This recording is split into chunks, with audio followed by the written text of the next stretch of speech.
Ganti presiden udah, pelantikan udah, kabinet baru juga udah. Tapi kok menterinya masih ada yang suka manggil bos ke presiden yang lama? Ini kabinet merah putih atau kabinet reunian? Kalau di negara lain, loyalitas itu ditujukan kepada sistem.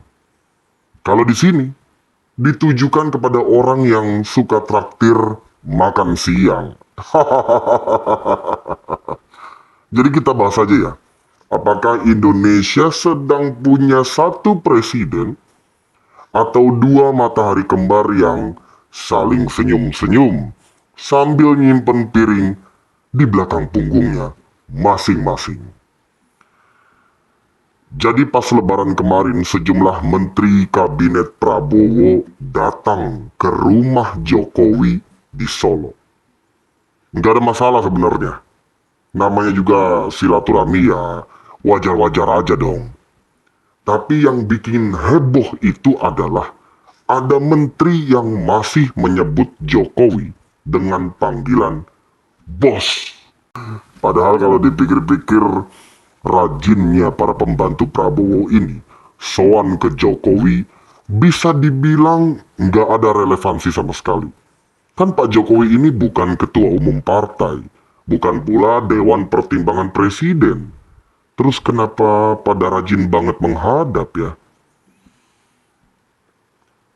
Publik melihat karakter beberapa menterinya Prabowo ini masih ada yang rajin ngangguk-ngangguk hormat ke Pak Jokowi kayak anak buah yang takut gajinya dipotong. Ada yang bilang itu cuman spontanitas. Lah iya, spontan. Tapi hal yang spontan itu biasanya keluar dari hati yang paling dalam. Masalahnya ini bukan cuman ada di kata bos, tapi makna di balik penyematannya. Di negara demokrasi seharusnya loyalitas menteri itu ya ke presiden yang sedang menjabat. Tapi kalau masih ada yang manggil bos ke mantan presiden, berarti ada potensi negara ini kayaknya dipimpin oleh dua matahari kembar. Asal kalian tahu, ini bukan lagi nonton sinetron tentang perebutan warisan ya. Ini tuh soal negara. Yang dipertaruhin itu bukan rating, tapi arah kebijakan. Coba kalian bayangin, ada menteri bikin kebijakan, terus mikir, kira-kira ini disetujuin nggak sama Presiden Prabowo? Bentar, nanti Pak Jokowi nolak nggak ya? Lah, gimana negara nggak ikutan bingung? Kalau menterinya aja linglung seperti ini.